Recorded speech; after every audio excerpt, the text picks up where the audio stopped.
Hello, I am Sunil Rathore. અમારા marks છે હમણાં એક્ઝામ હતી બધી સીસીના 88+ થાય છે।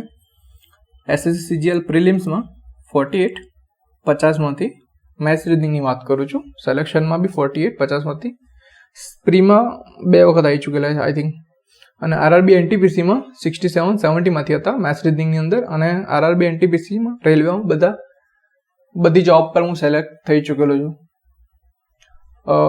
અને વન મોર થિંગ કે જે આ બધી એક્ઝામો હોય 60 મિનિટની એક્ઝામ હોય યા તો 90 મિનિટની એક્ઝામ, જે બી એક્ઝામ હોય ને એના લગભગ અડધા ટાઈમથી થોડા વધારે ટાઈમમાં બધું ક્લિયર થઈ જાય। 60 મિનિટની એક્ઝામ હોય તો 30 મિનિટથી 40 મિનિટની અંદર આખું પેપર પૂરું કરી દઉં છું દર વખતે। કઈ રીતે? જે મારા ક્વેશ્ચન સોલ્વ કરવાનો જે અપ્રોચ છે ને એ અપ્રોચથી સોલ્વ કરી દઉં છું। તો આ વિડીયોનો સૌથી વધારે યુટિલાઇઝ કરવો હોય તો કઈ રીતે કરશું?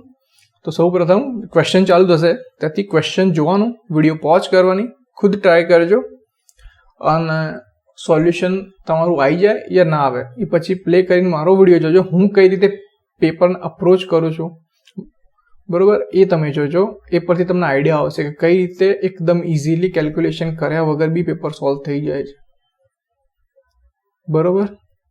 અને હું સ્પેશિયલ ક્વેશ્ચન નહીં કરાવું, પર્સન્ટેજ પ્રોફિટ લોસ એવો સ્પેસિફિક ક્વેશ્ચન નહીં કરાવું ચેપ્ટર વાઇઝ। એનું રીઝન છે કે એક્ઝામની અંદર મિક્સ ક્વેશ્ચન આવશે, એટલા માટે મિક્સ ક્વેશ્ચન કરવા જરૂરી છે।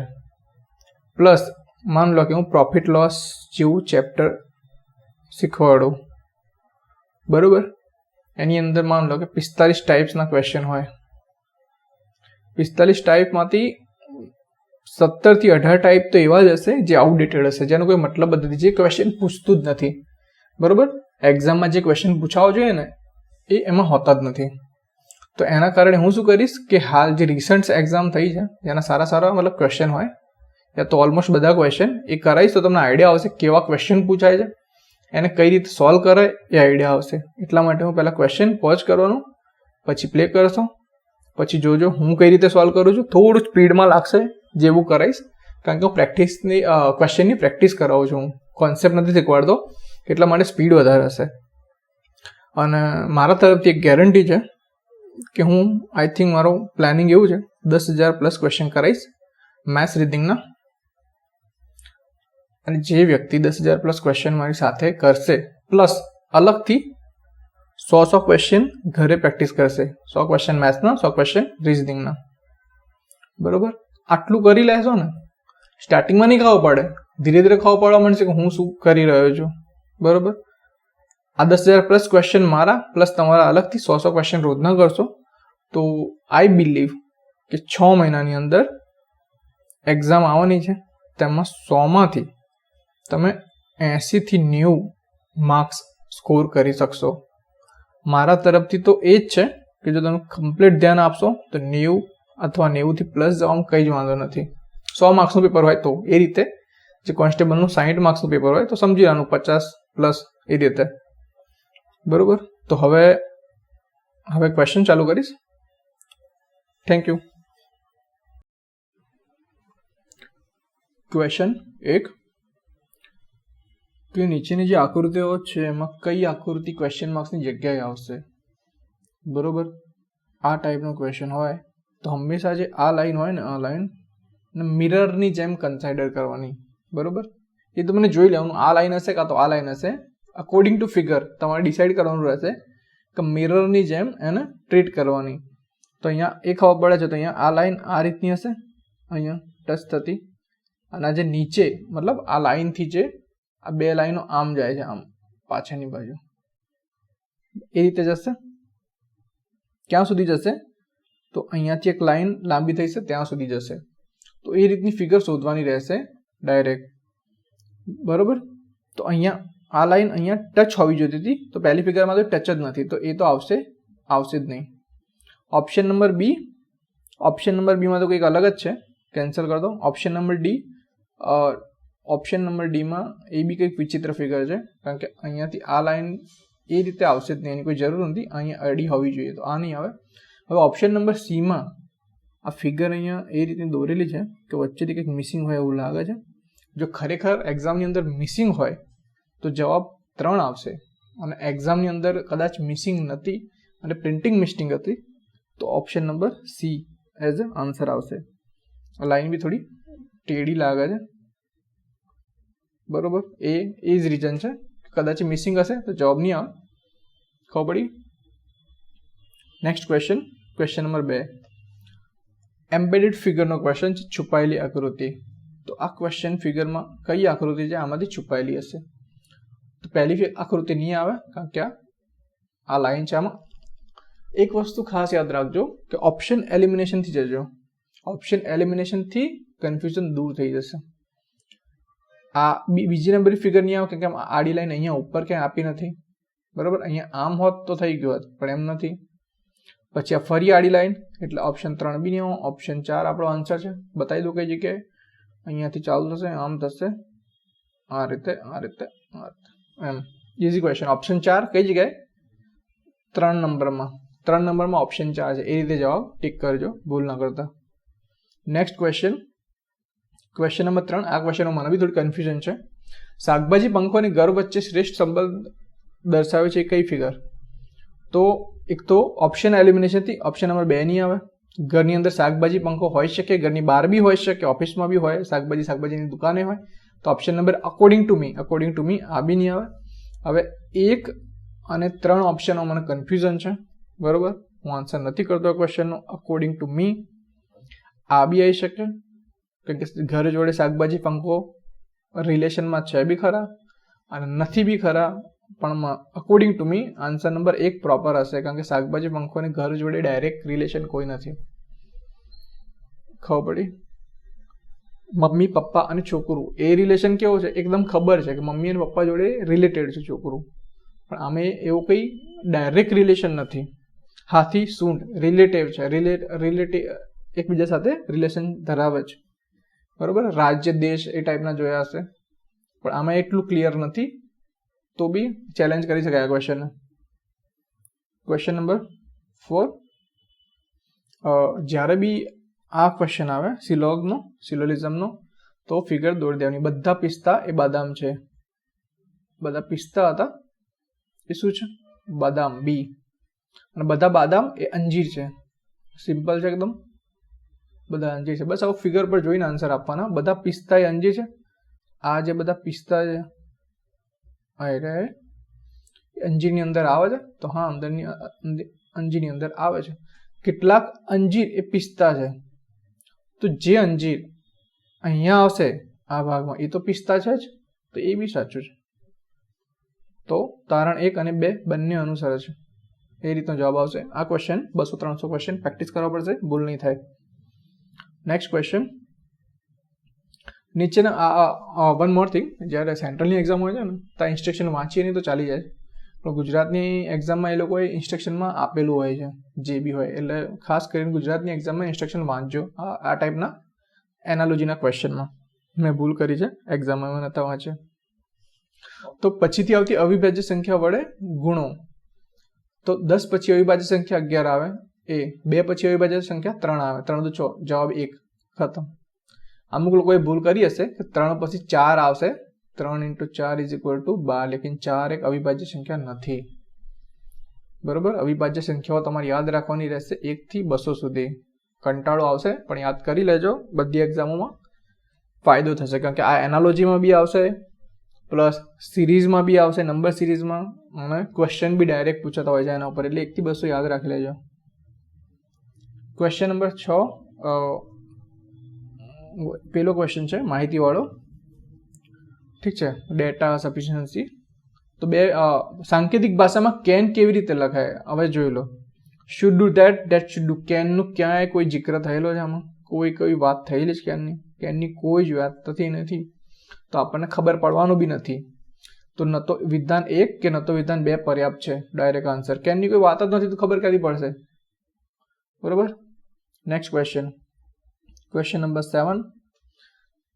ઓક્ટોબરમાં કઈ તારીખે સીમાના પિતાનો જન્મદિવસ હતો? સીમાની બહેનને યાદ છે કે તેની માતાનો જન્મદિવસ છઠ્ઠી પછી પણ ઓક્ટોબર 13 પહેલા છે. ઓપ્શન 1 નથી, માતાની વાત જ, પિતાની કોઈ વાત જ નથી થઈ. તો વિધાન 1 અને 2 પર્યાપ્ત છે, આ ઓપ્શન જતો રહેશે. વિધાન એ એકલું પર્યાપ્ત છે, બી નથી, આ ઓપ્શન. બે ઓપ્શન જતા રહે, 50% ચાન્સ સાચો થવાનો. સીમાને યાદ છે કે તેના ભાઈનો જન્મદિવસ 4 પછી પરંતુ 11 પહેલા છે. અહીંયા ભાઈની વાત થઈ છે, સીમાને યાદ છે એના ભાઈની, પણ આપણે વાત કોની કરવાની છે? સીમાના પિતાની. તો અહીંયા બી કોઈ વાત નથી થઈ, તો વિધાન 2 બી નહીં આવે. તો ન તો વિધાન 1 યા ન તો વિધાન 2 પર્યાપ્ત છે, એ રીતે. બરાબર, પિતાની કોઈ વાત જ નથી, માતાની ભાઈની વાત કરીએ. નેક્સ્ટ ક્વેશ્ચન નંબર આ ટાઈપના ક્વેશ્ચનમાં ફર્સ્ટ ઓફ ઓલ આ કચરો વાંચવાની કોઈ જ જરૂર નથી. આ કચરો વાંચવા રહેશો, ટાઈમ જતો રહેશે. બરોબર, પછી રોવા બેસશો, ક્વેશ્ચન નથી થતા, ક્વેશ્ચન નથી થતા. 8 વિદ્યાર્થીઓનો ડેટા આપ્યો છે, ડેટા કંઈ જ નહીં જોવાનું. સૌ પહેલા તમારી નજર પડવી જોઈએ ક્વેશ્ચન ઉપર કે ઉપરોક્ત કોષ્ટક આધારે તમામ 6 વિષયોના એક સાથે ટકાવારીની દ્રષ્ટિએ રાશિએ મેળવેલા ગુણ કેટલા છે. કશું જ કર્યું નથી, અને એટલું પૂછ્યું છે ખાલી કે રાશિના ટકા કેટલા હશે. તમારું રિઝલ્ટ આવે ને 10માનું, તો એમાં ટકા તમે શોધતા હોય છો, લખીને આપેલા હોય છે, એ રીતે રાશિના ટકા કેટલા છે. તો રાશિ પકડી લઈએ પહેલી. બરોબર, તો 45 + 99 કેટલા થશે? 14 4 144. 14 4 વત્તા 39 14 17 18 3 વત્તા 88 26 27 1 35 ને 5 તો 36 30 ને 7 37 5 37 38 380 સોરી 380 ગુણ છે. ટોટલ વિષય કેટલા છે? 6 વિષય છે. 380 ભાગ્યા 6 કરીશું, જવાબ આવી જશે 190. ભાગી નાખવાને ભાગ્યા 3. 190 પહેલા 60 ભાગાશે, 3 6 18 10 10 ભાગ્યા 3 3 3 9 1 ભાગ્યા 3 મતલબ 33 63.33 આનો જવાબ હશે. આ ક્વેશ્ચનની અંદર કશું જ નહોતું કરવાનું, એક્ઝામમાં જોયો. આ કચરો નહોતો વાંચવાનો, ઉપરનો કોઈ કચરો વાંચવાની જરૂર નથી. સીધા રાશિ ઉપર ફોકસ કરો, આનો પ્લસ કરો, ડિવાઇડેડ બાય 6 કરો. 6 સબ્જેક્ટ છે એટલે ટોટલ. એનું કારણ છે કે બધાના 100 માર્ક્સ છે, એટલા માટે મેં ખાલી 6 થી ડાયરેક્ટ ડિવાઈડ કરી દીધા. બરોબર, નેક્સ્ટ ક્વેશ્ચન જોઈએ. આ ક્વેશ્ચન પ્રેક્ટિસ ચાલે છે એટલે થોડું સ્પીડ હશે તો એડજસ્ટ કરી લેજો. જે દિવસે કોન્સેપ્ટ શીખવાડીશ એ દિવસે ડિટેલમાં શીખવાડીશ. વર્ગ અને બાદબાકી બે વસ્તુ હતી, મેં જોયું. 8 નો વર્ગ થાય 88 64, બાદબાકી -5 59. એ જ વસ્તુ મેં 9 માં જોઈ, 9 9 81 -5 થઈ ગયા 76. જવાબ આવી ગયો. આનાથી વધારે કશું જ ના હોય ક્વેશ્ચનમાં. નેક્સ્ટ, આગળ આવતી અવિભાજ્ય સંખ્યાની ઉમેરી નીચે આવતી શ્રેણી જણાવો. એટલું જ છે, એટલું કહેવા માંગે છે. 17 પછી 19 આવે, એના 36 થાય. 36 પછી શું આવે? 37. 37 એડ કરો એટલે 73 થાય. તો એટલી ખબર પડી ગઈ. આ રીતનું છે. તો 152 પછી કઈ અવિભાજ્ય સંખ્યા આવશે? એટલે મેં કીધું હતું 1 થી 200 સુધી યાદ રાખજો. 152 પછી આવશે 157. બરોબર, મને યાદ છે એટલા માટે મને 1 થી 200 સુધી યાદ છે.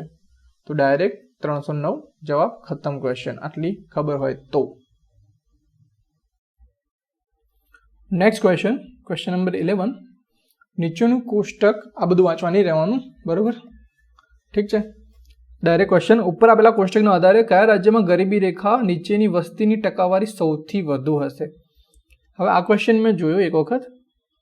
બરોબર, અહીંયા ટકાવારી આપી છે, અહીંયા રેશિયો આપેલા છે, ગરીબી રેખા નીચે અને ગરીબી રેખા ઉપર. પણ અહીંયા ક્યાંય કોઈ ડેટા નથી આપેલો. તો આનો સીધો આન્સર થશે કે કઈ રેખામાં મતલબ ગરીબી રેખા નીચેની વસ્તી કયા રાજ્યમાં સૌથી વધારે? તો રાજ્ય ABCD સૌથી વધારે 55. બી ડાયરેક્ટ જવાબ.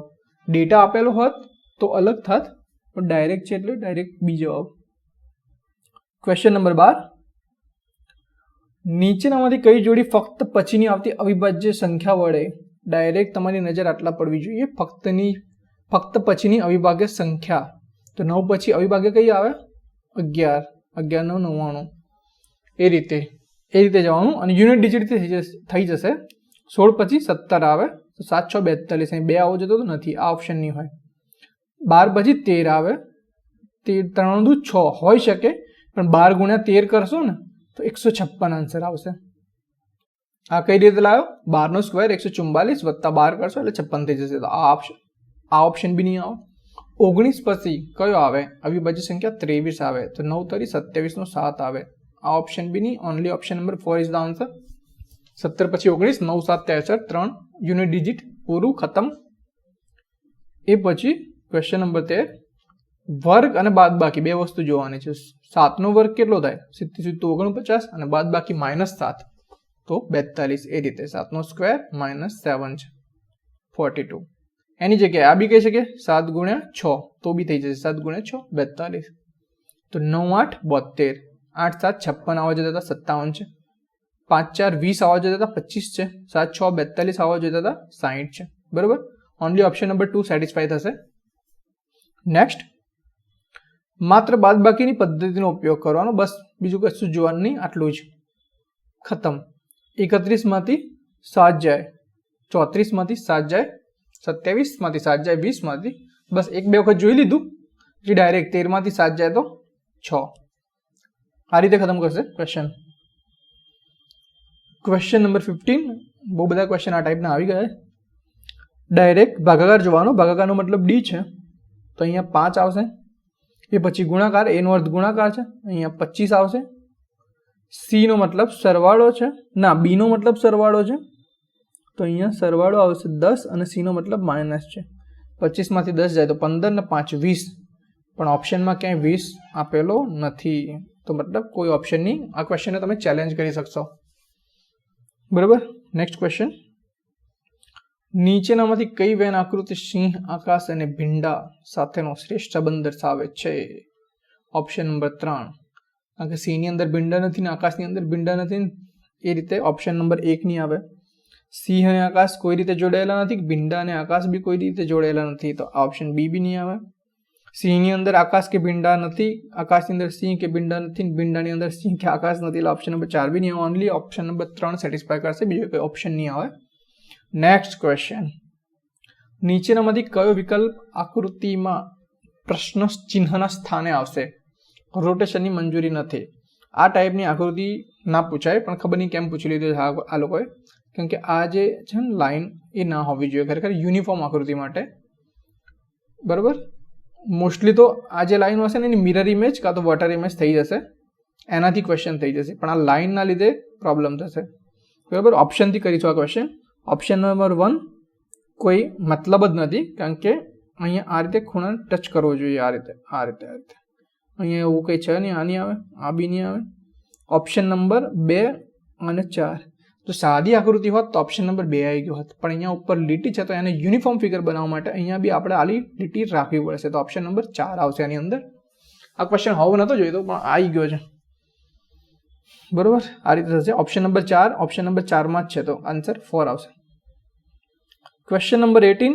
ઈના સગાભાઈના પિતાની પત્નીનો ઈ સાથે શું સંબંધ છે? ઈ એટલે હું, મારા સગાભાઈ, ઈના સગાભાઈના એટલે મારા સગાભાઈ, પિતાની એટલે મારા ફાધર, પત્નીનો એટલે મારી મધરનો, મારી સાથે શું સંબંધ? મારી મધરનો મારી સાથે મારી માં છે, બસ એટલું જ. મારી મધરનો સંબંધ મારી સાથે માતાનો છે. 19મો ક્વેશ્ચન. આ ક્વેશ્ચન બહુ બધાને તકલીફ આપી ચૂક્યો હશે, મેં બહુ બધી રીતે ટ્રાય કર્યો, સ્ટાર્ટિંગમાં મારાથી બી નહોતો થતો ક્વેશ્ચન, મને ખ્યાલ જ નહોતો આવતો કે વિભાજન પદ્ધતિ મતલબ શું કહેવા માંગે છે આ લોકો. પછી થોડો ટ્રાય કર્યો, ક્વેશ્ચનનો આન્સર આવી ગયો 31 × 3 + 3 જવાબ આવી જશે 31 93. જેટલા ગુણાકાર કર્યા એટલા જ વત્તાકાર કરવાના છે. ચેક કરજો એક બે ઓપ્શન, લાસ્ટ ઓપ્શનમાં સેટિસ્ફાય થશે. 13 × 7 + 7 91, 13 7 91 +7, સોરી +7 નહીં આવે, 13 7 પાછળ 7 ખાલી લખી દેવાના રહેશે. 13 7 91 જેટલાથી ગુણ્યા હતા એટલા લખી દેવાના. 31 3 93 જેટલાથી ગુણ્યા હતા એટલા લખી દેવાના પાછળ. પ્લસ નહીં આવે, સોરી થોડી મિસ્ટેક, માફ કરી દો, ફાંસી ના ચડાવી દેતા. બરાબર. તો આ ટાઈપના ક્વેશ્ચન બહુ બધા હતા. એમાં આ રીતે જ આવશે કે યા તો પછી તમારે શું કરવાનું, એમ ના ખાવું પડે ને તો આ 3ને નીકાળી દેશો અને એને ગુણી નાખશો 31 જોડે તો બી જવાબ આવી જશે. 7ને નીકાળીને 13 જોડે ગુણી નાખશો તો આન્સર આવી જશે. 22 × 44 નહીં આવે, 12 × 24 નહીં આવે, 22 × 44 નહીં આવે, 44 × 88 સોરી નહીં આવે. એ રીતે આ ક્વેશ્ચન ખબર પડી. બે રીતે એ રીતે થોડું વિચારીને કરવાનું રહેશે. Question number 1. અરીસાને AB રેખા પર લંબ, આ બધું જોવા નહીં રહેવાનું, ખબર પડી મિરર અહીંયા છે તો આ બાજુવાળી ફિગર આવશે. અહીંયા જો આ S ટાઈપ બને છે, S ટાઈપ, તો જે બી જવાબ હશે Z ટાઈપ હશે.